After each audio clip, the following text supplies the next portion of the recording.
¿cuál es la información base que vamos a tener ahí? Vamos a tener datos meteorológicos. Ya vieron que HMS incluye una variedad de información climatológica, pero a nosotros nos va a importar lo que es la precipitación. La data de precipitación, que ya sabemos cómo ingresarlo, es muy difícil, y información de caudal, que es la que vamos a ingresar como fuente, si es que tuviéramos ya caudales medidos en cierto punto, a la mitad de nuestra subcuenca. No es necesario evaluar toda la subcuenca, sino que le daríamos un elemento fuente y directamente dar un hidrograma medido, y que a partir de eso se evalúe solo el resto de la cuenca que se necesita y llegar al punto de estudio que nosotros tenemos. Eso lo vamos a ir viendo en ejercicios más adelante, no podemos ir profundizándolo. Y luego, con lo que respecta a precipitación, bien, aquí un concepto bastante general: la caída del agua desde la atmósfera hacia la superficie terrestre.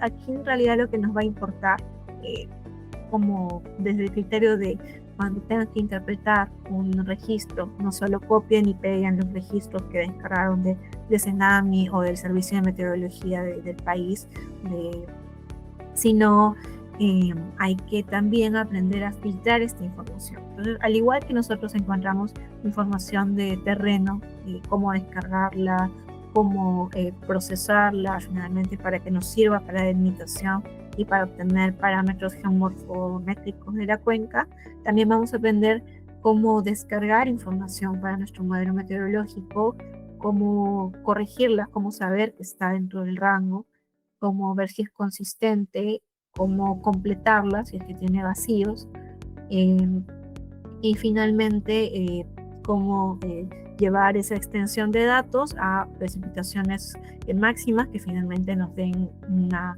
precipitación asociada a cierto periodo de retorno, que nos va a llevar finalmente a tener nuestros hidrogramas de diseño.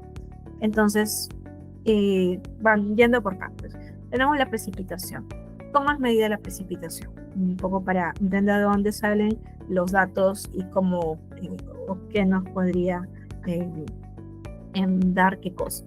Entonces, nosotros tenemos precipitaciones, la precipitación medida en estaciones, que bien pueden ser convencionales o bien pueden ser estaciones automáticas. En los últimos años, a nivel nacional, se han automatizado bastantes estaciones.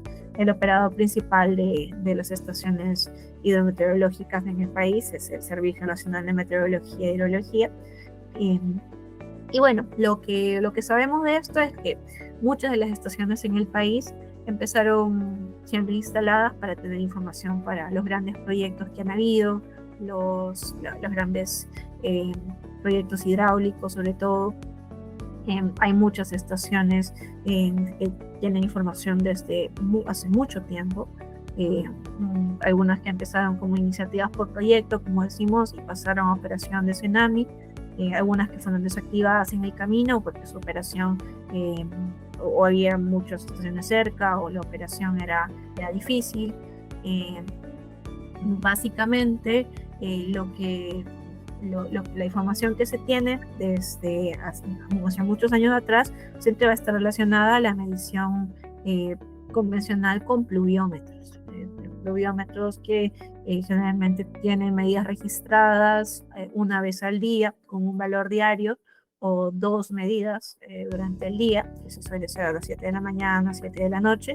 Entonces vamos a tener, cuando tengamos un registro así, probablemente identifiquemos, esto viene de una estación convencional. También un instrumento de hecho bastante útil, el pluviógrafo como tal, en las estaciones convencionales también, que algunas de ellas cuentan, es este que se está mostrando en el lado de acá. Básicamente lleva este rollo de papel que se empieza a accionar al momento de iniciar alguna tormenta, un instrumento que empieza a dibujar dentro del rollo cuadriculado ya a medida. Esto está uniformizado para todas las estaciones que tienen estos instrumentos, y empieza a dibujar la precipitación.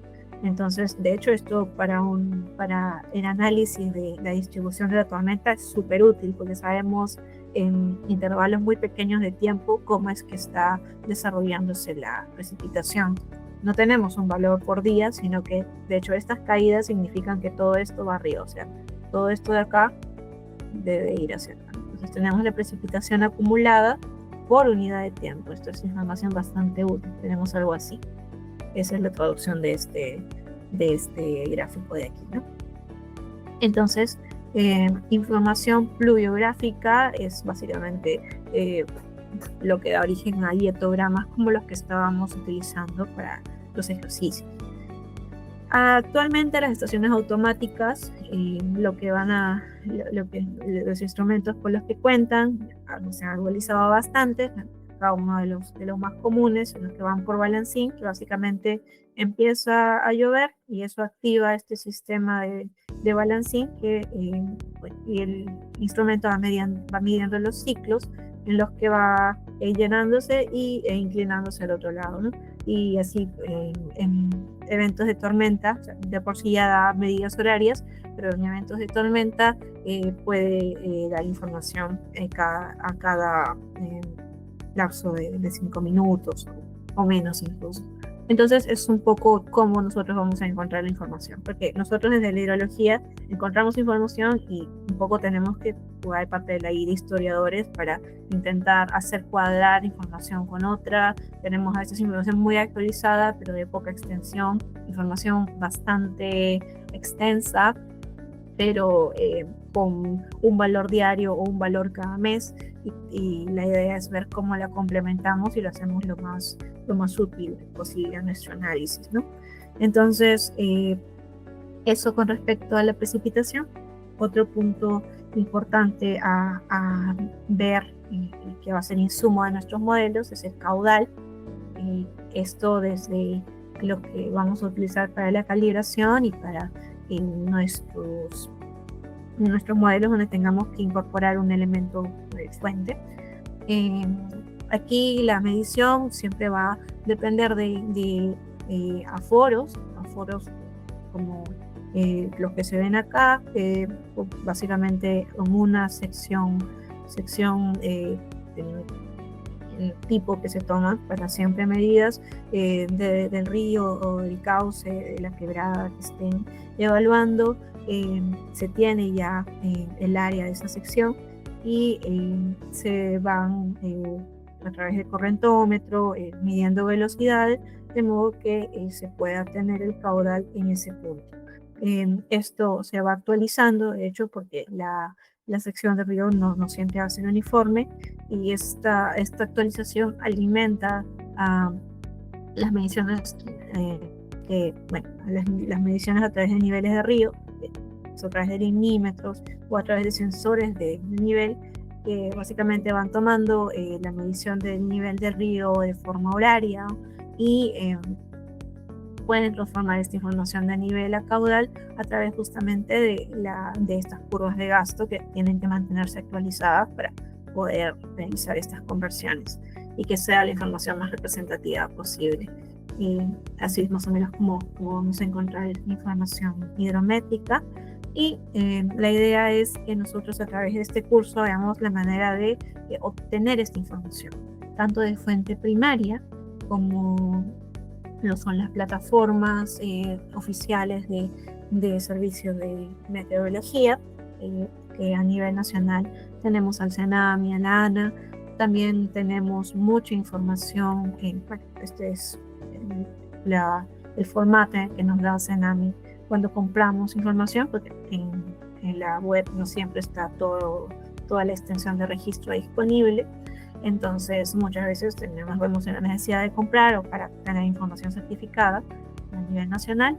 También vamos a explorar las fuentes secundarias, que es información satelital. Ahí durante el inicio de la sesión alguien preguntó por el producto Pisco. La idea es también aprender a descargarlo y alguna otra plataforma que nos permita descargar información meteorológica a nivel mundial, y siempre como resultado de mediciones satelital, pero que también de alguna forma u otra, cuando no tenemos nada de información, es la única referencia que tenemos para la generación de nuestros caudales. Entonces, esa es un poco la idea, ir en paso a paso de la descarga de esta información, y que nos permita también empezar a generar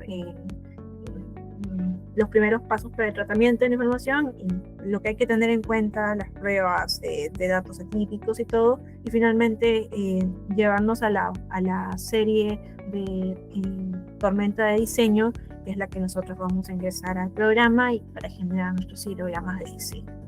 Me parece que con eso se nos acaba un poco la hora, pero me gustaría saber si hasta ahí hay una consulta. Bien, por ahora todo bien. Ha estado bastante interesante y bueno, la ronda de consultas. Ah, ya justo acaban de hacer una pregunta. Oscar López nos comenta lo siguiente. Si estoy en lo correcto, GECRAS también tiene un módulo del cálculo de flujo de no permanente. Me resulta un poco confuso entender cuándo es mejor hacer estos enrutamientos en GHMS y no en GECRAS, puesto que GECRAS sí me permite tener en cuenta a detalle el cambio de secciones transversales y dependientes a lo largo del cauce. Correcto, sí, pero justamente allí viene el tema, ¿no? Porque nosotros si tenemos un estudio completo de un río, o sea, sí he visto que se hace en GECRAS, muchas veces los resultados son muy parecidos a los que obtenemos aquí. La idea es que cuando nosotros le demos hidrogramas que son insumos para el modelamiento en GECRAS, a lo largo de todos los aportantes no estemos sobredimensionando los valores, porque si yo escojo, si yo estoy viendo el estudio de un río, imaginemos que este es una sección de un río que es mucho más largo y probablemente necesitan irse diseñando o bueno, vamos a hacer un canal, por ejemplo. Entonces el canal no va a tener tal vez un diseño completamente uniforme en toda su sección, probablemente sea un canal de coronamiento que por aquí apenas tenía el aporte de la primera parte de la cuenca y bueno, se recibe todo este hidrograma y luego empieza a tener más aportantes, ¿no? Entonces, nosotros empezamos a generar hidrogramas en todos los puntos donde el modelamiento hidráulico lo requiere para poder ingresar y finalmente dentro de el modelo armado y con las obras implantadas ver cómo es que va a funcionar la parte de lo general, ¿no? Entonces, nosotros al darle hidrogramas en todos los puntos estamos, bueno, probablemente no siempre a nivel de aportante, sino en los puntos mismos dentro del cauce, y no aplicar la propagación desde GHMS, porque en GRAS ya se va a hacer, estaríamos dando mayor caudal al que corresponde, y si bien es cierto, van a ir ingresando o lo va a ir aplicando en GECRAS, aguas abajo vamos a volver a tener va a tener un hidrograma de ingreso mayor que no lo considero en un inicio, y yo diría que finalmente vamos a terminar sobredimensionando. O sea, es necesario que el modelo hidrológico lo considere. A nivel del modelo hidráulico no se detalle muy bien cómo es que está configurado, pero si es que se considera o no, creo que tendría que tener mucha comunicación con los hidrogramas que se le da a insumo, o bueno, si usted mismo lo está viendo, ver que los hidrogramas que se están dando de insumo no estén considerando o doble o no considerando para nada en algún caso donde sí debería la propagación de cauces. No sé si más bien eso genera un poco de confusión, ¿no?